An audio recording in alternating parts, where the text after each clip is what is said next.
Hola amigos. Somos los Cazadores de Libros y hoy en nuestro programa Leyendo el Quijote, capítulo 5. Comenzamos la lectura de hoy.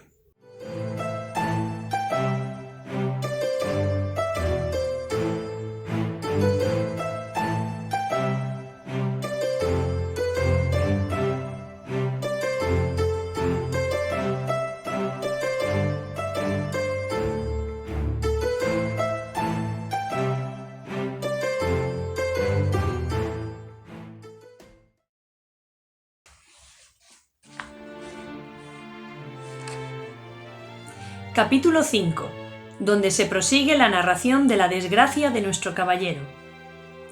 Viendo pues que, en efecto, no podía menearse, acordó de acogerse a su ordinario remedio, que era pensar en algún paso de sus libros, y trújole su locura a la memoria aquel de Baldovinos y del Marqués de Mantua, cuando Carloto le dejó herido en la Montiña, historia sabida de los niños, no ignorada de los mozos, celebrada y aun creída de los viejos, y con todo esto no más verdadera que los milagros de Mahoma. Esta, pues, le pareció a él que le venía de molde para el paso en que se hallaba, y así con muestras de grande sentimiento se comenzó a volcar por la tierra y a decir con debilitado aliento lo mismo que decía el herido caballero del bosque. ¿Dónde estás, señora mía, que no te duele mi mal? ¿O no lo sabes, señora, o eres falsa y desleal? Y de esta manera fue prosiguiendo el romance hasta aquellos versos que dicen: «Oh noble Marqués de Mantua, mi tío y señor carnal». Y quiso la suerte que cuando llegó a este verso acertó a pasar por allí un labrador de su mismo lugar y vecino suyo, que venía de llevar una carga de trigo al molino, el cual, viendo a aquel hombre allí tendido, se llegó a él y le preguntó que quién era y qué mal sentía, que tan tristemente se quejaba. Don Quijote creyó sin duda que aquel era el Marqués de Mantua, su tío, y así no le respondió otra cosa sino fue proseguir en su romance, donde le daba cuenta de su desgracia y de los amores del hijo del emperante con su esposa, todo de la misma manera que el romance lo canta. El labrador estaba admirado oyendo aquellos disparates y quitándole la visera, que ya estaba hecha a pedazos de los palos, le limpió el rostro, que le tenía cubierto de polvo, y apenas le hubo limpiado cuando le conoció y le dijo: «Señor Quijana», que así se debía de llamar cuando él tenía juicio y no había pasado de hidalgo sosegado a caballero andante, «¿quién ha puesto a vuestra merced de esta suerte?». Pero él seguía con su romance a cuanto le preguntaba. Viendo esto, el buen hombre, lo mejor que pudo, le quitó el peto y espaldar, para ver si tenía alguna herida, pero no vio sangre ni señal alguna. Procuró levantarle del suelo, y no con poco trabajo le subió sobre su jumento, por parecer caballería más sosegada. Recogió las armas, hasta las astillas de la lanza, y liólas sobre Rocinante, al cual tomó de la rienda y del cabestro al asno, y se encaminó hacia su pueblo, bien pensativo de oír los disparates que Don Quijote decía. Y no menos iba Don Quijote, que de puro molido y quebrantado no se podía tener sobre el borrico, y de cuando en cuando daba unos suspiros que los ponía en el cielo. De modo que de nuevo obligó a que el labrador le preguntase y le dijese qué mal sentía. Y no parece sino que el diablo le traía a la memoria los cuentos acomodados a sus sucesos, porque en aquel punto, olvidándose de Baldovinos, se acordó del moro Abindarráez, cuando el alcaide de Antequera, Rodrigo de Narváez, le prendió y llevó cautivo a su alcaidía,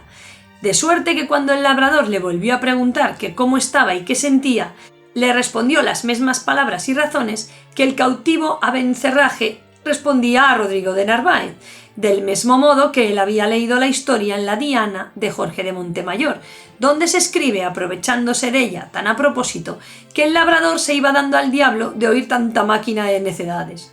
Por donde conoció que su vecino estaba loco y dábase priesa a llegar al pueblo, por excusar el enfado que Don Quijote le causaba con su larga arenga.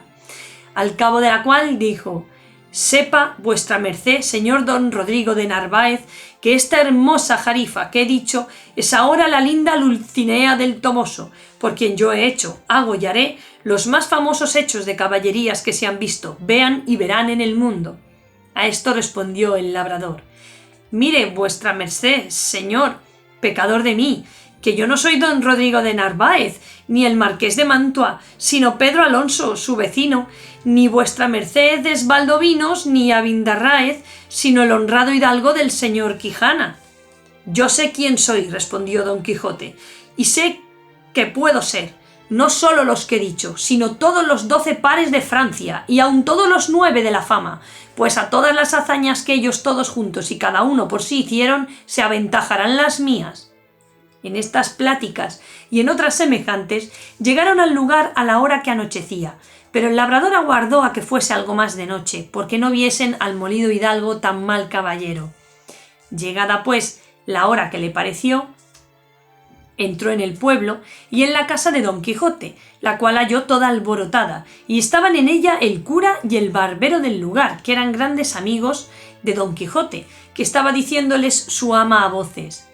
«¿Qué le parece a vuestra merced, señor licenciado Pero Pérez?», que así se llamaba el cura, «de la desgracia de mi señor? 3 días ha que no parece en él ni el rocín, ni la adarga, ni la lanza, ni las armas. Desventurada de mí, que me doy a entender, y así es ello, la verdad como nací para morir, que estos malditos libros de caballerías que él tiene y suele leer tan de ordinario le han vuelto el juicio, que ahora me acuerdo haberle oído decir muchas veces, hablando entre sí, que quería hacerse caballero andante e irse a buscar las aventuras por esos mundos. Encomendados sean a Satanás y a Barrabás tales libros, que así han echado a perder el más delicado entendimiento que había en toda la Mancha». La sobrina decía lo mismo y aún decía más: «Sepa, señor maese Nicolás», que este era el nombre del barbero, «que muchas veces le aconteció a mi señor tío estarse leyendo en estos desalmados libros de desventuras 2 días con sus noches, al cabo de los cuales arrojaba el libro de las manos y ponía mano a la espada y andaba a cuchilladas con las paredes, y cuando estaba muy cansado decía que había muerto a 4 gigantes como 4 torres, y el sudor que sudaba del cansancio decía que era sangre de las feridas que había recibido en la batalla, y bebíase luego un gran jarro de agua fría y quedaba sano y sosegado, diciendo que aquella agua era una preciosísima bebida que le había traído el sabio Esquife, un grande encantador y amigo suyo. Mas yo me tengo la culpa de todo, que no avisé a vuestras mercedes de los disparates de mi señor tío, para que lo remediaran antes de llegar a lo que ha llegado, y quemaran todos estos descomulgados libros, que tiene muchos que bien merecen ser abrasados, como si fuesen de herejes». «Esto digo yo también», dijo el cura, «y a fe que no se pase el día de mañana sin que de ellos no se haga autopúblico, y sean condenados al fuego, porque no den ocasión a quien los leyere de hacer lo que mi buen amigo debe de haber hecho». Todo esto estaban oyendo el labrador y Don Quijote, con que acabó de entender el labrador la enfermedad de su vecino, y así comenzó a decir a voces: «Abran vuestras mercedes al señor Valdovinos y al señor Marqués de Mantua, que viene mal ferido, y al señor Moro Abindarráez, que trae cautivo al valeroso Rodrigo de Narváez, alcaide de Antequera». A estas voces salieron todos, y como conocieron los unos a su amigo, las otras a su amo y tío, que aún no se había apeado del jumento porque no podía, corrieron a abrazarle. Él dijo: «Ténganse todos, que vengo mal ferido por la culpa de mi caballo. Llévenme a mi lecho y llámese, si fuere posible, a la sabia Urganda, que cure y cate de mis feridas».